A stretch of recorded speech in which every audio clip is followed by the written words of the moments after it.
चट्टानी खनिज। क्या पढ़ने वाले आज हम लोग? चट्टानी खनिज।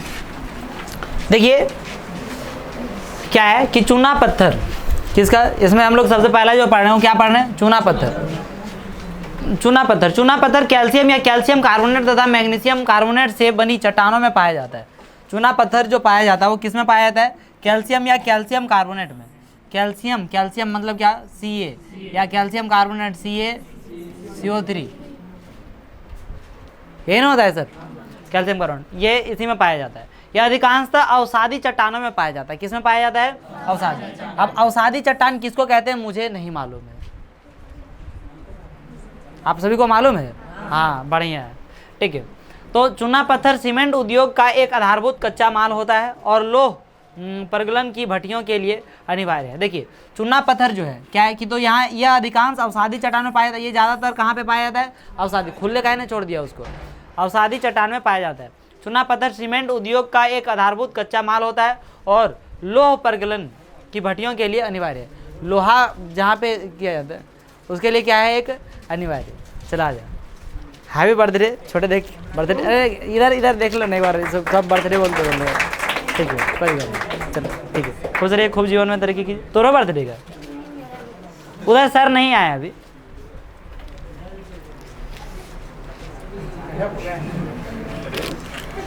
इसको नहीं अच्छा रख दो। मोटा भाई तुम देखो यहाँ तो लो प्रगलन की भट्टियों के लिए, मैंने लोहा को क्या करने के लिए? गलाने के लिए इसका क्या किया जाता है? प्रयोग किया जाता है। समझे या नहीं समझे? कल का लाइव क्लास में देखिए क्या हुआ एकदम पूरा एकदम हंसी, बाप रे कैसे हमको जानते हैं, मैं अपने आप को कंट्रोल कर लेते, जानते ही है मेरा मतलब मेरा कैसा है डायरेक्ट डिस्क ब्रेक। लेकिन ये विकास को देख के और विकास और इनको देख रहे थे कि इनको बोलते हैं शैलेश कहाँ गया? हाँ सर, तो शैलेश और विकास को देखे दोनों कल यहीं पे था। आई सब पूरा ये भी पूरा सब हंसने का सब हंस रहा था, लेकिन सब कंट्रोल करके हंस रहा था। वैसा हंस ये था कि एकदम कंट्रोल हो ही नहीं रहा था। कौन कौन थे लाइफ में कल जब हंस रहे थे? तो बस ए बाबू एक ज़्यादा नहीं है। देखिए 50 को बुतरू में इतना बुतरू है। खैर बहुत अच्छा लगा, लास्ट क्लास था, मज़ा आ गया, पूरा मुखस्ती ऐसे याद हो गया।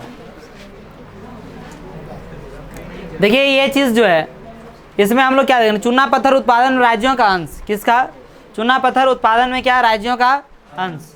ये राज्यों का अंश, इसमें क्या देखें कि आप देख सकते हैं कि सबसे अधिक कहाँ पे है? राजस्थान 22%। अवसादी जानते हैं अवसादी चट्टान में ना होता है, तो इस वजह से यहाँ पे चूना पत्थर है। ये चित्र है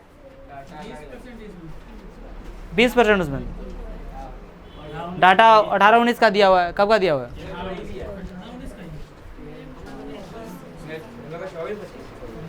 24-25 बुक हमारा भी है। अच्छा कोई बात नहीं, आपको यहाँ से समझना सिर्फ ये है, इस चार्ट से है ना, इसको बोलते हैं कौन सा चार्ट? पाई चार्ट है ना। तो पाई चार्ट से आपको ये समझना है कि कितना प्रतिशत कौन सा राज्य में है, जिसका जो बुक में दिया हुआ है, नया जो दिया होगा उस अनुसार से आप इसे क्या करेंगे? ध्यान में रख सकते हैं कि कौन से राज्य में ज़्यादा है। फिर भी ऐसा नहीं हो सकता कि एकदम पूरी बदल जाएगा, ऐसा आंकड़ा नहीं होगा, है ना। 1-2% का फर्क होगा, 19-20 का फर्क। कितना है? 19-20 का फर्क है। अन्य में 8, वह 19-20 का फर्क हुआ वो। हाँ बस खत्म करो उसको, ठीक खत्म हो गया वो सब। एक समय था जब का बात पढ़ रहे थे हम लोग। खनन को घातक उद्योग बनने से रोकने के लिए दृढ़ सुरक्षा विनिमय और पर्यावरणीय कानूनों का क्रियान्वयन अनिवार्य है। ठीक है, देखिए खनन के जोखिम या खतरे, ये क्या है? खनन का क्या जोखिम या खतरा है, इसको आप लोग को ऐसे बता देता हूँ। अब खनन से क्या होता है जोखिम? खनन हो गया, नीचे यदि नहीं डलाया है सब कुछ, मतलब मटेरियल उसमें नहीं डालता है, तो ऊपर से क्या हो जाता है? धंस जाता है। ठीक है, अब नीचे से खनन कहाँ तक हुआ है पता नहीं है, समझे कि नहीं? तो वो मटेरियल उसके अंदर क्या करना चाहिए? डालना चाहिए, है ना, जिससे क्या है कि धंसे नहीं। फिर क्या, जो कोई खनन करने घुसा है, पानी वानी आया, क्या हुआ?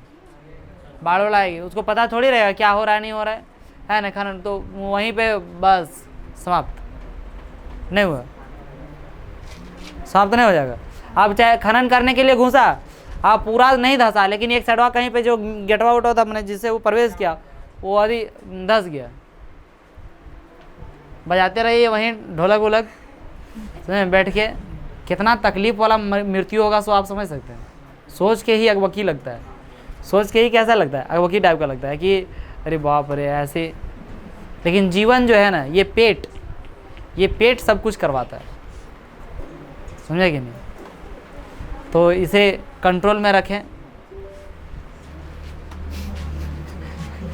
कल ये सब का चर्चा करा दिया, ऐसे कहाँ है छोड़ा, तो लाइव में आवे नहीं करता है, देखवे नहीं करता। हाँ तो मजाक किरकिरी कर दिया, कल रहता था फिर और मजा आ गया होता थोड़ा सा। तो ये खनन के जोखिम खतरे देख लिए कि नहीं देख लिए? बाकी चीज़ों को अपने खाली स्थान की अपने पढ़ लीजिएगा, पूर्ति कर लीजिए। देखिए बात है खनिजों का संरक्षण। अब जैसे खनिज इतना देख लिए, इसका संरक्षण जरूरी है कि नहीं जरूरी है? आप जो भी देखेंगे, मृदा देखेंगे, मृदा का संरक्षण देखें, संसाधन देखें, संसाधन का संरक्षण देखें, है ना, देखें ना। और किसका संरक्षण देखें? जल देखें, जल का संरक्षण देखें। और कोई संरक्षण था? जो भी था नहीं था, ठीक है। तो जो संरक्षण में उसका क्या करना है? बचाव करना है, बस खत्म कहानी। तो उसको बचाव करने के लिए जो भी तरीका है उसको ज़्यादा से ज़्यादा प्रयोग नहीं करना है। क्यों नहीं प्रयोग करना है? क्योंकि बहुत दिनों में ये क्या होता है, बनकर तैयार होता है, ठीक है। तो इसमें ज़्यादा से ज़्यादा प्रयोग नहीं, अनाधून प्रयोग नहीं करना है। ज़्यादा से ज़्यादा प्रयोग नहीं कर सकते हैं, क्या करना है? अनाधून प्रयोग नहीं करना चाहिए, ठीक है। और क्या कर सकते हैं, है ना, वही उसी को कहते हैं सतत पोषणीय। कैसा प्रयोग होना चाहिए? सतत पोषणीय, मतलब अगली पीढ़ी को मद्देनजर रखते हुए, है ना, उसको क्या करना चाहिए? अपना इस्तेमाल करना चाहिए, प्रयोग करना चाहिए, ठीक है। तो यही चीज़ है संरक्षण। और संरक्षण क्या हो सकता है? संरक्षण क्या है कि कोई भी नुकसान जो हो रहा है, कोई मान लीजिए कि कोई धातु की चीज़ें हैं, उसे पेंट वेंट करके हम लोग क्या कर सकते हैं? संरक्षित रख सकते हैं। आप कोई गेट वगैरह लगाए हैं, वैसे नहीं छोड़ दिए हैं, ठीक है, तो उसे बर्बाद हो जाएगा, समझे कि नहीं? क्या हो जाएगा? बर्बाद हो जाएगा। तो वो सब चीज़ में क्या रखना चाहिए? संरक्षण। बाकी देखते हैं हम लोग क्या लिखा हुआ नहीं लिखा, ठीक है। हम सभी को उद्योग और कृषि के खनिज निक्षेपों और उनसे विनिर्मित पदार्थों पर भारी निर्भरता सुप्रेक्षित है। खनन योग्य निक्षेप की कुल राशि असार्थक अंश है, अर्थात भू प्रॉपर्टी का 1%। जिन खनिज संसाधनों के निर्माण व सांद्रण में लाखों वर्ष लगे हैं, हम उनका शीघ्रता से उपभोग कर रहे हैं। शीघ्रता से क्या कर रहे हैं? उपभोग कर। खनिज निर्माण की भूगर्भिक प्रक्रियाएं इतनी धीमी है कि उनके वर्तमान उपभोग की दर की तुलना में उनके पुनर्भरण की दर अपरिमित रूप से थोड़ी है। मतलब क्या बताया जा रहा है कि इतना उपयोग कर रहे हैं इसका, कि मतलब जितना हम लोग उपयोग कर रहे हैं उसका पुनर्भरण करने के लिए, माने उसको भरने के लिए, उस स्थान को पूर्ति करने के लिए एकदम बहुत ही क्या है?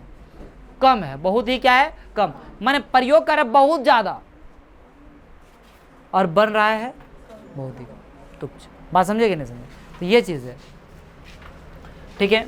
तो जिन खनिज संसाधनों के निर्माण पुनर्भरण की दर अपरिमित रूप से थोड़ी है, इसलिए खनिज संसाधन सीमित तथा अनवीकरणीय योग्य हैं, है ना। खनिज संपदा जो है, खनिज संसाधन जो है, खनिज संसाधन जो बोलिए, है ना, वो जो है वो कैसा है? सीमित है। कैसा है? सीमित भंडार है। इसका प्रयोग हम लोग जो कर रहे हैं वो कैसा करना चाहिए? अपने हिसाब से थोड़ी करना चाहिए। ये अनवीकरणीय योग्य है। कैसा है? अनवीकरणीय योग्य। मतलब अनवीकरणीय योग्य का अर्थ क्या हो गया? कि इसे पुनर्निर्माण होने में लाखों वर्ष लग सकते हैं, या तो फिर पुनर्निर्माण नहीं ही हो सकता है ना। समृद्ध मतलब नहीं हो सकता, ऐसे नहीं, मतलब ऐसे तो नॉर्मली नहीं होता है, लेकिन होता भी तो बहुत ज़्यादा समय लगता है। समृद्ध खनिज निक्षेप हमारे देश की अत्यधिक मूल्यवान संपत्ति है। माने हम लोग की देश की यदि बात करें, हमारा जो देश है ना, हमारा देश में खनिज संपदा की बात करें तो बहुत ही बेहतर है कि लगभग सारे उपलब्ध हैं, लेकिन फिर भी हमारे पास क्या नहीं उपलब्ध है? क्या नहीं उपलब्ध है? पेट्रोलियम की चीज़ें उपलब्ध नहीं है, ठीक है। तो उसकी बहुत ज़्यादा कमी है, ठीक है। अयस्कों के सतत, लेकिन ये अल्पजीवी है, अयस्कों के सतत उत्खनन से लागत बढ़ती है, क्योंकि खनिजों के उत्खनन की गहराई बढ़ने के साथ उनकी गुणवत्ता घटती जाती है। आपने खनिज संसाधनों को सुनियोजित एवं सतत पोषणीय ढंग से प्रयोग करने के लिए एक तालमेल युक्त प्रयास करना होगा, है ना। क्या कुछ तो वर्ड हम गलत पढ़ दिए, है ना। आपने खनिज संसाधनों को सुनियोजित एवं सतत पोषणीय ढंग से प्रयोग करने के लिए एक तालमेल युक्त प्रयास करना होगा। मैंने अपने जीवन में क्या करना होगा कि यदि हमको इसको युक्ति परक यानी कि सही सुनियोजित तरीके से हम लोगों को क्या करना है, उपयोग करना है, सतत पोषणीय ढंग से। सतत पोषणीय मतलब क्या होता है बताएं, अगली पीढ़ी को ध्यान में रखते हुए। ऐसा नहीं कि हम लोग को ऐसा हम लोग समझते हैं कि अरे ये तो हमारा बाप का जागीर है, लेकिन ये नहीं समझिएगा हम लोग का जो आने वाला जो वंशज है ना, उस वंशज का हम लोग उधार लिए हैं। उस वंशज का हम लोग क्या लिए हैं, उधार लिए हैं। हम लोगों का बाप का जागीर नहीं है, समझे कि नहीं। मैंने बाप का जागीर है, इसको खाओ पियो ख़त्म करो, ऐसा नहीं। बच्चों से हम क्या लिए हैं, उधार नहीं। बोले सर अभी हम लोग का बच्चा है शादी नहीं करेगा, छोड़ दो, नारा देगा हम दो हमारे होने दो। अरे हम अभी बोलेगा बच्चा कहाँ, हम दो हमारे दो, ऐसा है नहीं, हम दो हमारे चार। कुछ कुछ का नारा है हम दो हमारे 12। किसका किसका नारा है, हाथ उठा जरा। अपवाद नहीं, अच्छा नहीं, इन ग्रुप में भी एक दो है, कोई दिक्कत नहीं। शरीर वो देख के तो नहीं, देखो न छोड़ो, अच्छा हटाओ, ज़्यादा इधर उधर नहीं। तो मतलब हम लोग जो भी संसाधन है हमारे पास वो बस उन्हीं के लिए है। जितना है 2 है, चाहे होने 2 है, चाहे जो भी है 12 जितना है, उन्हीं लोग से हम लोग क्या लिए हैं, उधार लिए हैं।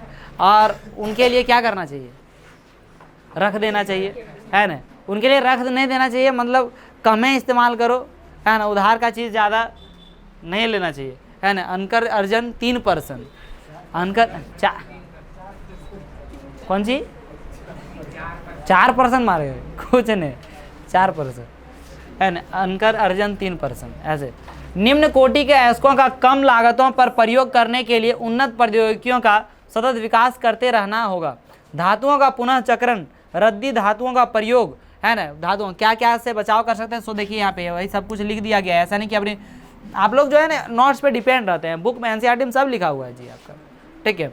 क्या है कि धातुओं का पुनः चक्रण, रद्दी धातुओं का प्रयोग तथा अन्य प्रतिस्थापनों का उपयोग भविष्य में हमारे खनिज संसाधनों का क्या है, संरक्षण के क्या है, उपाय हैं सब, ठीक है। संरक्षण, अब खनिज संसाधन के संरक्षण का उपाय लिखने बोलेगा, यही लिखिए और क्या लिखिए, है। अब यहाँ पे हम लोग बात करते हैं, क्या बात करते हैं, ऊर्जा संसाधन। कौन सी संसाधन की बात करते हैं, ऊर्जा संसाधन। कौन सा नहीं,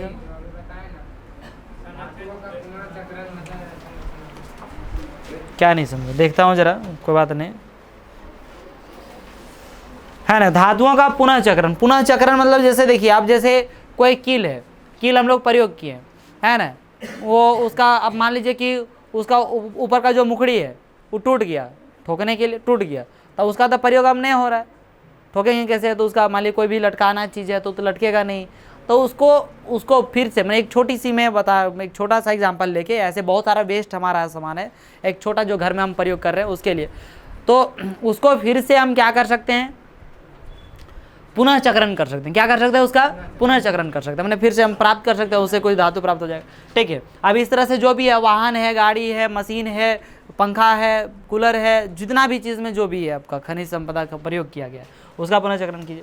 फिर रद्दी धातुओं का, रद्दी धातु मैंने जैसे अब छोटा छोटा टुकड़ा, वो तो अब चलिए था, अब बहुत छोटा छोटा क्या हो जाता है, किसी भी चीज़ का टुकड़ा होता है, रद्दी हो जाता है। अब जैसे 4 व्हीलर कुछ है, 4 व्हीलर है, तो उसमें क्या होता है कि बहुत दिनों तक चलता रहा, तो पानी वानी के कारण से, जंगों के कारण से पूरा एकदम मैंने लगभग ख़त्म ही हो जाता है। लेकिन उसमें से भी बहुत सारे ऐसे पार्ट्स होते हैं जो ठीक होता है कि नहीं होता है, तो उसको हम लोगों को क्या करना चाहिए,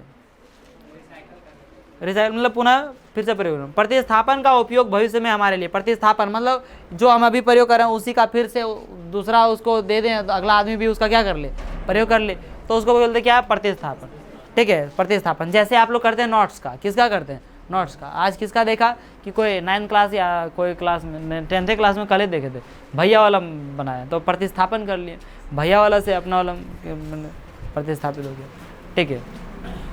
तो उसका उपयोग किए, उसी तरह से किसका उपयोग करना है, यही चीज़ वो यदि भैया वाला मोबाइल उपयोग कर ले तब बढ़िया, तब जानेंगे, है ना। भैया का एकदम मैंने हो गया 4 साल मोबाइल यूज़ कर लिया, उसके बाद आप उपयोग करें, नहीं वो भैया इतना लो तो हमारा पूर्ण का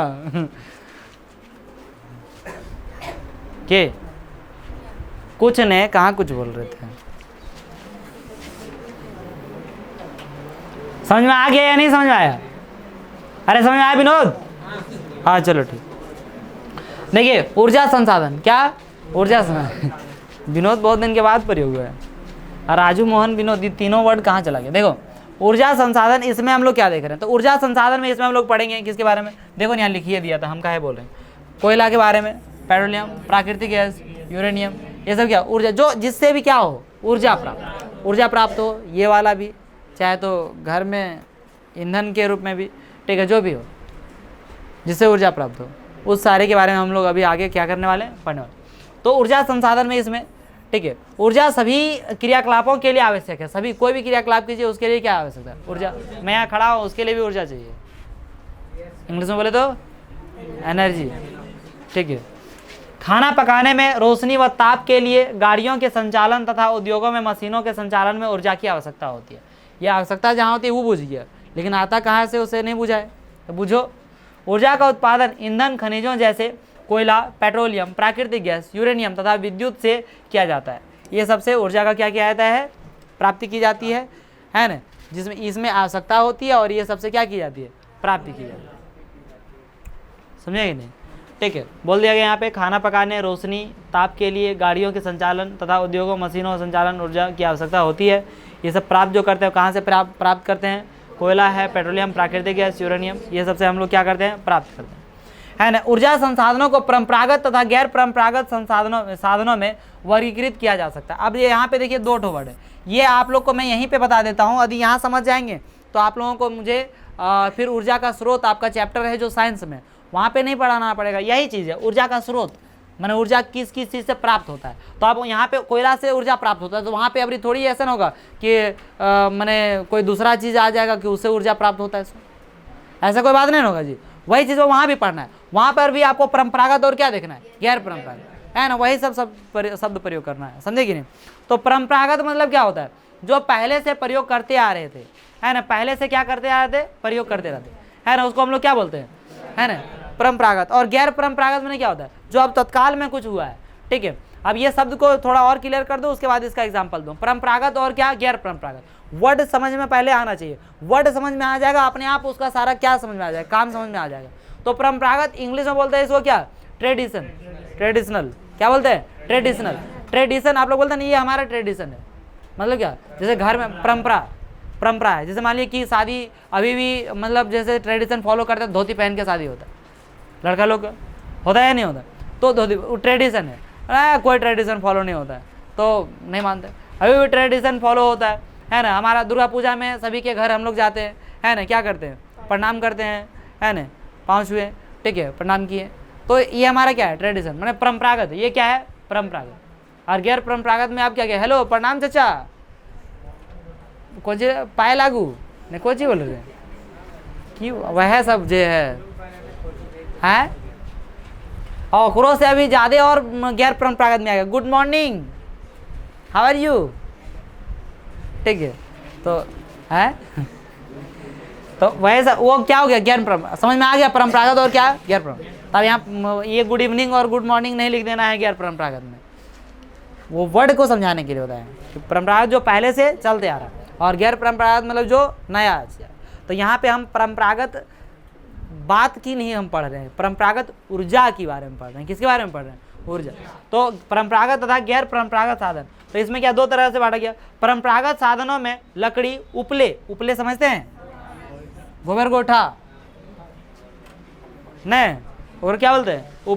उपले, कोयला, पेट्रोलियम, प्राकृतिक गैस तथा विद्युत, जो जल विद्युत या ताप विद्युत। जल विद्युत और क्या? ताप विद्युत। ये जल विद्युत और ताप विद्युत। ताप विद्युत जैसे पहले जो रेलगाड़ी चलता था, देखे थे आप लोग? गद्दर कोयला से बुतरुआ होकर एक को डाल रहा था, है ना, तो वो ताप विद्युत। कौन सा विद्युत? ताप विद्युत था। समझा कि नहीं? वो क्या था? ताप विद्युत। समझ गए बात को? तो हम लोग क्या देखें कि जो विद्युत, कौन कौन सा विद्युत, जल विद्युत और क्या, ताप विद्युत, है ना, ये सब जो है परंपरागत, ये सब जितना देख रहे हैं ये सब क्या है, परंपरागत। ये डायरेक्ट भी पूछता है, याद रखिएगा, ऑब्जेक्टिव में ऐसे डायरेक्ट पूछ दिया जाता है कि निम्नलिखित में से कौन परंपरागत स्रोत है और कौन गैर परंपरागत स्रोत है, ठीक है, ऐसे पूछ देगा। तो आप परंपरागत वाला याद रखिएगा, है ना, कैसे, लकड़ी है, उपला है, कोयला है, पेट्रोलियम है, प्राकृतिक गैस, विद्युत जो हो गया। विद्युत में अब क्या आ जाएगा, सौर ऊर्जा आदि आ गया, पवन ऊर्जा आ गया, वो सब क्या आ जाएगा, गैर परंपरागत, वो क्या हो जाएगा, गैर परंपरागत, है ना, परंपरागत नहीं आएगा, क्या आ जाएगा, गैर परंपरागत। इस वजह से ब्रैकेट में लिखा तो वो पागल नहीं है ना। विद्युत तो दो, माने जल विद्युत और कौन सा, ताप विद्युत, ये वाला कौन सा है, परंपरागत। आज का जो जमाने का अभी ये नया तरीका है, कौन सा, सौर ऊर्जा, है ना, और फिर क्या आपका पवन ऊर्जा, ठीक है, भूतापीय ऊर्जा, ठीक है, महासागरीय ऊर्जा, ये सब जो है वो सब क्या आ जाता है, गैर परंपरागत। हाँ, तो देखिए इसमें हम लोग अभी देखेंगे वही चीज़ आगे, देखिए। तो ये आपको परंपरागत और क्या समझ में आ गया, गैर परंपरागत। ये आपको डायरेक्ट किस में पूछा जा सकता है, ऑब्जेक्टिव में भी पूछा जा सकता है, ठीक है। गैर परंपरागत संसाधनों में सौर, पवन, ज्वारीय, भूतापीय, बायोगैस तथा परमाणु ऊर्जा शामिल किए जाते हैं। आप इसे प्रॉपर वे से पढ़ लीजिएगा ना, तो ऊर्जा का स्रोत आप पढ़ने की जरूरत नहीं होगी चैप्टर। हालांकि ऐसा कुछ नहीं है कि नहीं पढ़ाऊंगा, पढ़ा ही दूंगा, लेकिन फिर भी जैसे होता है कि आप अपना एनर्जी लॉस नहीं करना चाहें, आप एक कॉन्फिडेंस लाना चाहें कि नहीं एक चैप्टर हमारा वो भी साइंस में भी क्या हो चुका है, कंप्लीट हो चुका है, तो आप बिल्कुल मान सकते हैं, कोई बड़ी बात नहीं है। एक आध क्वेश्चन आपको वहाँ पे थोड़ा अलग है, एक आध नहीं है, एक दो थोड़ा, लेकिन एक बस, ज़्यादा नहीं। तो यहाँ पे आपको गैर परंपरागत में क्या क्या आ गया, सौर, पवन, ज्वारीय, भूतापीय, बायोगैस, परमाणु, ये सारा किस में आ गया, गैर परंपरागत।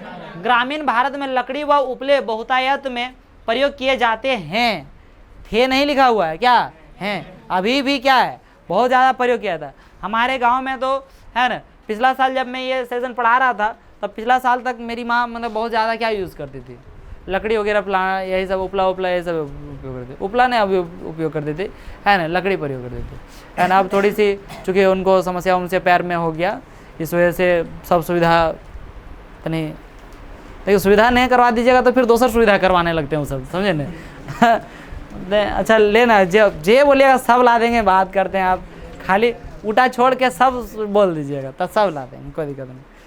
तो नहीं सोचा ना लाने बार में, तब कुछ आ रहे हो जाए, बमंग जाती जी, पूरा गुस्सा जाती तब फिर है। ये सब ले दे के एकदम घसीट देता है, छोड़ो हटा, अरे देखा जाएगा। देखिए ग्रामीण भारत में लकड़ी व उपले बहुतायत में प्रयोग किए जाते हैं, बहुत ज़्यादा। अभी भी जैसे ये गैस तो दे दिया, मैंने गैस टंकी फ्री में दे दिया, लेकिन गैस टंकियाँ धर ले रहे, जंग लग गया, एक और हमारा लगता है 1.5 साल 2 साल टंकियाँ रखलाम हो गया घर हम बेचिया, बहुत लोग बेचियो दिया, ठीक है। तो वो चीज़ है कि नहीं प्रयोग कर सकता है जी आदमी, किसी तरह से उतना पैसा वैसा होता नहीं है, अपना जंगल उंगल से लकड़ी उकड़ी ले आया, पत्ता उता मिल ही जाता है, उपलब्ध हो ही जाता है ना। गाय वगैरह गांव में होता ही है, उतना उपला क्या करता है, ठोक ही लेता है, समझे कि नहीं। बस यही सबसे ज़िंदगी चल रहा है। अभी तो हमको लगता है गांव में 50% से ऊपर लोग यही यूज़ कर रहे होंगे। और इसमें यदि बात करें आदिवासी समाज में, तब तो उसमें लगभग हमको लगता है कि 98% में, मैंने अभी ऐसा कुछ मैं आंकड़ा नहीं निकाला हूँ, लेकिन फिर भी जितना देखा हूँ उसमें एक बता रहा हूँ अंदाज़ा, लगभग कितना 90, 95, 98 अपना लगभग सभी के यहाँ तो यही सब प्रयोग होता है, ठीक है। लेकिन एक चीज़ गलत करते हैं कि कच्चा पेड़ काट के लिया, सूखा उखा मतलब डाल वाल तोड़ ताड़ के लाए तो कोई दिक्कत नहीं है, पत्ता उता लाए कोई दिक्कत नहीं है, खाली कच्चा पेड़ नहीं लाना चाहिए। अगर से बेसी दोसर को बर्बाद कर रहा है हो, कोई फैक्ट्री उक्ट्री घर उर बनाना है पूरा साफ कर दिया, ये को काट के ले ले ताल ले दोसर के एकदम मने क्लीन एंड क्लियर, ठीक है। तो ऐसे एक अनुमान के अनुसार ग्रामीण घरों में आवश्यक ऊर्जा का 70% से अधिक इन दो साधनों से प्राप्त होता है। अब देखिए एक अनुमान के अनुसार से, हम की आंकड़ा बताएं, देख लो 70% एक अनुमान के आंकड़ा से बताया गया कि यदि अभी पूरा देश में यदि इस तरह से लगाया जाए तो 70% जो है वो क्या है, यही दोनों से प्राप्त किया है। तो कौन दोनों से, लकड़ी उपला, ठीक है।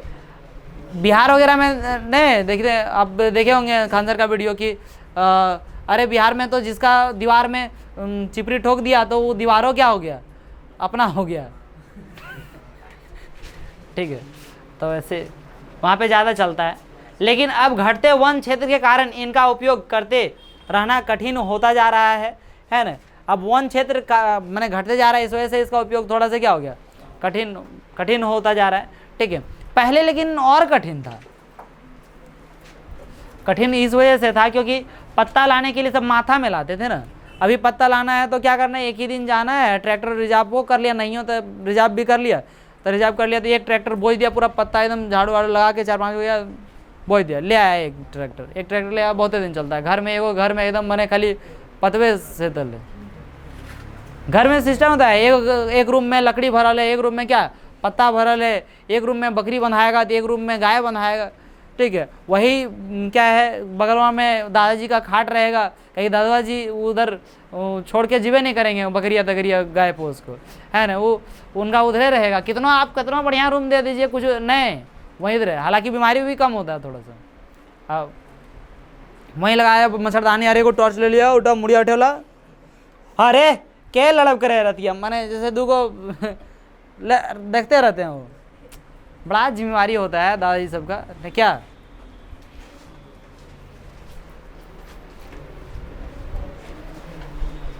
ठीक है। इसके अतिरिक्त उपलों का उपभोग भी हतोत्साहित किया जा रहा है। उपलों का उपभोग भी क्या हो रहा है, हतोत्साहित में, अरे जंगल कम हो गया तो लकड़ी का तो कम प्रयोग कर ही रहा है, बाकी उपला के भी क्या कर रहा है, कम प्रयोग कर रहा है। क्योंकि जानवर भी अब कम कर दिए, क्योंकि चारागाह की कमी हो गई है ना, चारावाह भी नहीं है, चारागाह भी नहीं है ना, चारागाह क्षेत्र भी नहीं है, और क्या नहीं है, चरवाह भी नहीं है। चरवाह नहीं है तो फिर क्या करता है आदमी, एक दो को जितने पाल पाया उतने रखा है। कोई किसी को पशुपालन ही करना है तो वही कर रहा है, बाकी सबके पास तो अब गांव में एक आध गो है ही। लेकिन ऐसे इस तरह लोकल में देखा जाए इधर के बाद तो लोग सब घर से तो उठिए गया है, एक आध घर में उसी तरह से। इससे सर्वाधिक मूल्यवान खाद्य का उपभोग होता है, जिसे कृषि में प्रयोग किया जा सकता है ना। आप देखिए खाद्य लिख दिया, खाद लिखना चाहिए, है ना। मूल्यवान खाद्य नहीं, क्या खाद का, ये थोड़ा शब्द हमको अलग, खाद का उपभोग मैंने जैसे देखिए, है ना, जिससे क्या करता है कि खेत में क्या कर सकता है, उसको छिड़काव भी करता है, बराबर। ठीक है, खाद बोलते हैं, खाद्य। परंपरागत ऊर्जा के स्रोत कौन सा, आप क्या देखते हैं, परंपरागत ऊर्जा। ये हम लोग अभी तक जो डिस्कस कर रहे थे वो क्या डिस्कस कर रहे थे कि परंपरागत में क्या क्या है, गैर परंपरागत में क्या है ना। गैर परंपरागत में जो चीज़ें हैं, चाहे परंपरागत में जो चीज़ें हैं, उसका उपयोग अब कम चाहे ज़्यादा कैसे कैसे होते जा रहा है। उसमें देखिए हम लोग उपला का एक डिस्कस यहाँ ज़्यादा था, उपला और लकड़ी का, इसका हम लोग पढ़ लिए। अब देखते क्या परंपरागत ऊर्जा के क्या स्रोत, कोयला। इसमें कोयला देखते हैं। भारत में कोयला बहुतायत में पाया जाने वाला जीवाश्म ईंधन है। यह देश की ऊर्जा आवश्यकताओं का महत्वपूर्ण भाग प्रदान करता है। इसका उपयोग ऊर्जा उत्पादन तथा उद्योगों और घरेलू जरूरतों के लिए ऊर्जा की आपूर्ति के लिए किया जाता है। भारत अपनी वाणिज्य की ऊर्जा आवश्यकताओं की पूर्ति हेतु मुख्यतः कोयले पर निर्भर है ना। ऊर्जा का अभी भी यदि बात किया जाए ना, भारत की पूरी भारत की बात कर रही है ना, तो ये मुख्यतः किस पर निर्भर है, कोयला पर निर्भर है। किस पर निर्भर है, कोयला पर, अभी कोयले पर भी। जैसा कि आप पहले से ही जानते हैं कि कोयले का निर्माण पादप पदार्थों के लाखों वर्षों तथा संपीड़न से हुआ है। कोयला का निर्माण कैसे हुआ है, पादप पदार्थों से हुआ है, और वो भी क्या, लाखों वर्षों तक संपीड़न से। ठीक है, इसलिए संपीड़न की मात्रा, गहराई और दबने के समय के आधार पर कोयला अनेक रूपों में पाया जाता है। दलदलों में क्षय होते पादपों से पिट उत्पन्न होता है, जिसमें कम कार्बन, नमी की उच्च मात्रा व निम्न ताप क्षमता होती है। लिग्नाइट एक निम्न कोटि का भूरा कोयला होता है। क्या बताया गया, लिग्नाइट जो है एक क्या है, निम्न कोटि का। कैसी कोटि का, निम्न कोटि का। अंडरलाइन कर लीजिए, इसको याद रखिएगा। लिग्नाइट एक निम्न कोटि का भूरा कोयला होता है ना। यह मुलायम होने के साथ अधिक, ये क्या होता है, मुलायम होने के साथ ही क्या होता है ना। इसको मैं बनाने के लिए आप लोगों को बोला था, कोयला वाला क्षेत्र सब कुछ मैं इसको समझा दिया था, बाकी आप लोग देख लीजिएगा। ठीक है, नमी युक्त होता है। लिग्नाइट के प्रमुख भंडार तमिलनाडु के नेवेली में मिलते हैं। लिग्नाइट की यदि हम ज़्यादा बात करें तो किधर होता है ज़्यादा, तमिलनाडु से। अब जैसे मान लीजिए कि जब भी यदि बात किया जाएगा आपका लिग्नाइट कोयला की को दर्शाएं, तो आप यहाँ पे दिखा सकते हैं। ये देखिए नेवेली, इस क्षेत्र में क्या है, कोयला। कोयला खाने, देख रहे कि नहीं देख रहे, है ना?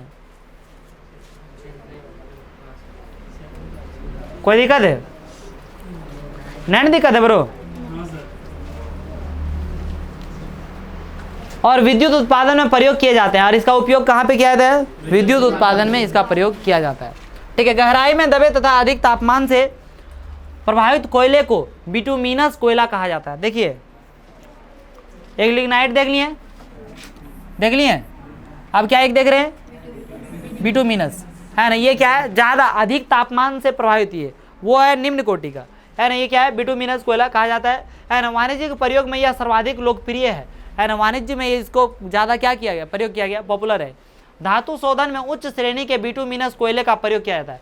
उच्च श्रेणी का बिटुमिनस का प्रयोग किया जाता है किसके लिए? धातु शोधन, धातु को प्राप्त करने के लिए, धातु शोधन मैंने धातु को शुद्ध बना करने के लिए, आप लोग को बोला ना कि मिक्स उक्स रहता है, उससे एक धातु प्राप्त करने के लिए, उसमें इसका क्या किया जाता है? बिटुमिनस का क्या किया जाता है? प्रयोग किया जाता है। ठीक है, बिटुमिनस का प्रयोग जब लिखने के लिए बोला गया, लिख सकते हैं इस तरह से, जिसका लोहे के प्रगलन में विशेष महत्व है। विशेष महत्व इसका किसमें है? लोहा को गलाने में भी इसका प्रयोग किया है। एंथ्रेसाइट सर्वोत्तम गुण वाला कठोर कोयला है। सर्वोत्तम गुण वाला, सर्वोत्तम शब्द का प्रयोग आप जानते हैं? सर्वोत्तम माने क्या हो गया? सबसे, तो एंथ्रेसाइट जो है सबसे बेस्ट क्वालिटी का है ना? और ये कठोर कोयला होता है।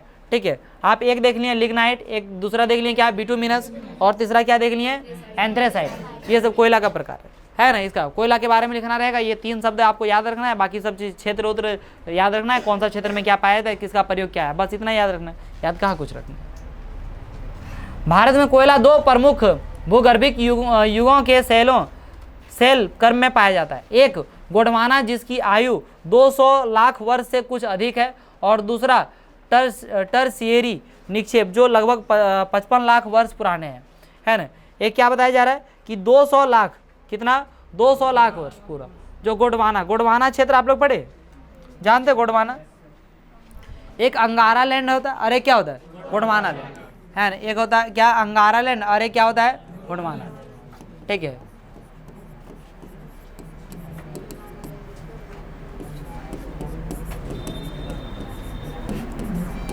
कभी कभी ऐसा लगता है, आप लोग इतना पढ़ते हैं उसके बावजूद भी लगता है चलो कौन कौन वर्ड आता है, कहाँ से आता है?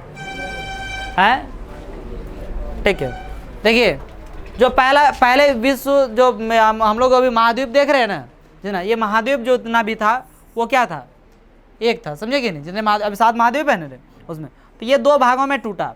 तो ऊपर वाला क्षेत्र को अंगारा लैंड कहा गया, ऊपर वाले क्षेत्र को क्या कहा गया? अंगारा। नीचे वाला क्षेत्र को क्या कहा गया? गोंडवाना लैंड।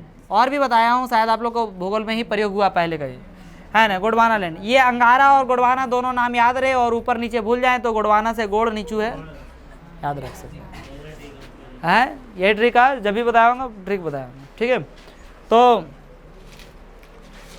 ये वाला हिसाब किताब था। ठीक है, तो एक गोंडवाना जिसकी आयु कितना है? 200 लाख वर्ष, कितना है?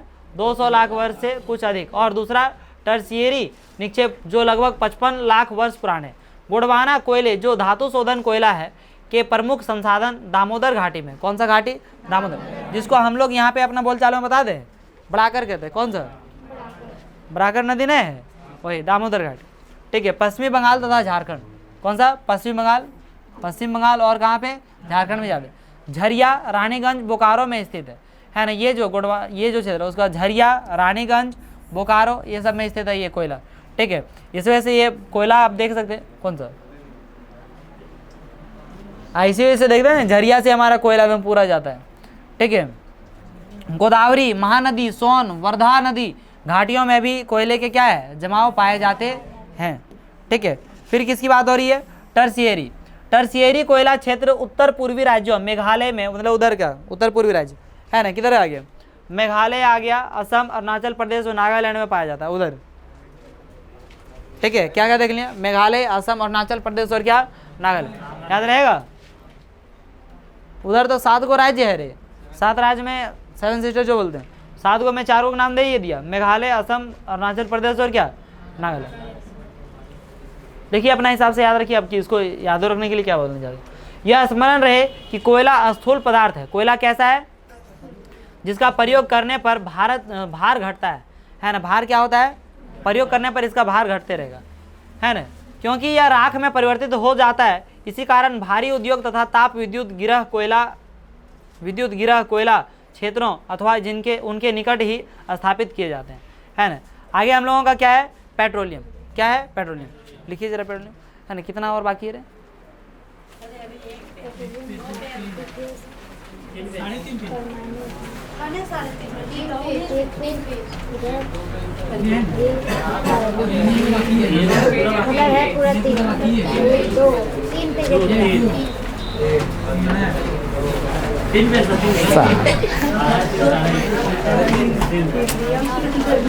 तो चलिए, ये पेट्रोलियम जो है, पेट्रोलियम हम लोग क्या देखते हैं, अगली क्लास में देखते हैं। आज का क्लास यहीं पे रखता हूँ, मिलता हूँ आप लोगों के साथ नेक्स्ट क्लास में। जय हिंद।